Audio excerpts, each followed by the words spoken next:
جب کسی کا انتقال ہوتا ہے تو کیا کیا صورتیں ہوتی ہیں، اس پر تو صرف مسلمان ہی نہیں بلکہ پوری دنیا کا انسان متفق ہے کہ دنیا سے جانا تو سب نے ہے، لیکن جانے کے اوقات، جاتے وقت کے معاملات،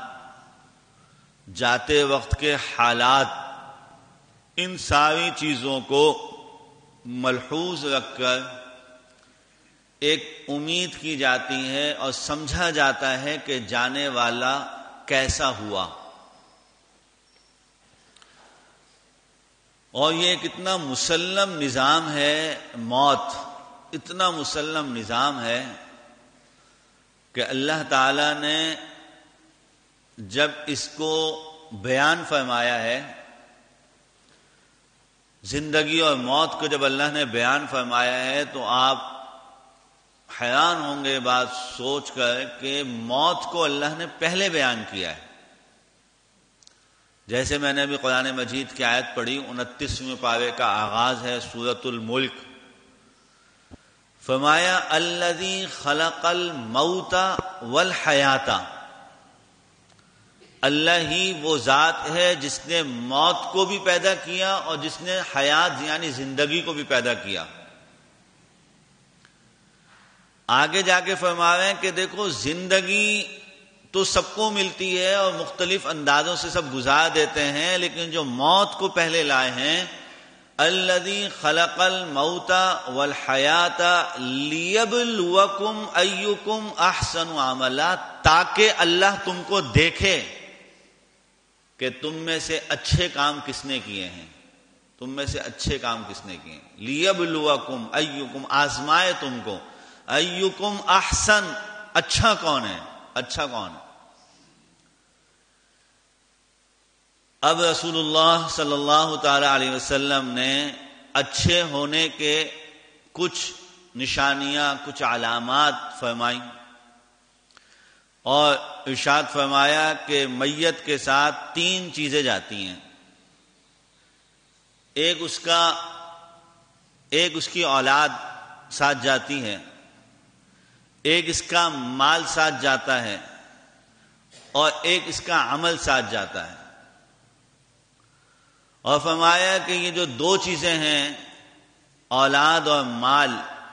یہ واپسی آ جاتے ہیں، اس کا جو عمل ہوتا ہے وہ اس کے ساتھ رہ جاتا ہے۔ اب آگے کی ہر منزل پہ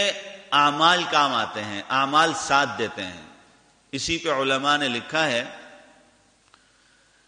کہ چونکہ 2 چیزیں واپسی بھیجی ہیں، رسول اللہ صلی اللہ علیہ وسلم نے 2 چیزیں واپسی بھیجی ہیں، ایک کو ساتھ بھیجا ہے،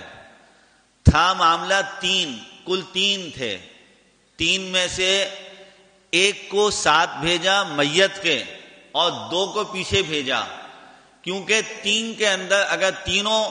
میت کے ساتھ جاتے تو فیصلہ نہ ہوتا کہ 3 میں میت کے ساتھ کون ہے، میت سے علیحدہ کون ہے، اور اگر تینوں میت سے واپسی آتے تو فیصلہ نہ ہوتا کہ میت کے ساتھ کیا رہا اور میت سے علیحدہ کون ہے۔ اس لیے 3 میں سے ایک کو بھیجا میت کے ساتھ اور 2 کو بھیجا واپسی۔ فرمایا ابھی یہ ایک سہارے پر ہے، یعنی ایک بیساکھی پر ہے عمل کی، 2 کو واپسی بھیجا ہے۔ اب ان 2 میں سے ایک اس کا مال ہے اور ایک اس کی اولاد ہے۔ فرمایا اب یہ پیچھے رہ جانے والا مال اور اولاد اس کے حق میں فیصلہ کرائیں گے۔ اگر ان دونوں میں سے کوئی ایک اس جانے والے کے ساتھ ہو گیا تو اس کا وزن بڑھ جائے گا، ادھر 2 ہو جائیں گے، ادھر 1 ہو جائے گا، ادھر 2 ہو جائیں گے، ادھر 1 ہو جائے گا۔ ایک حکمت یہ لکھی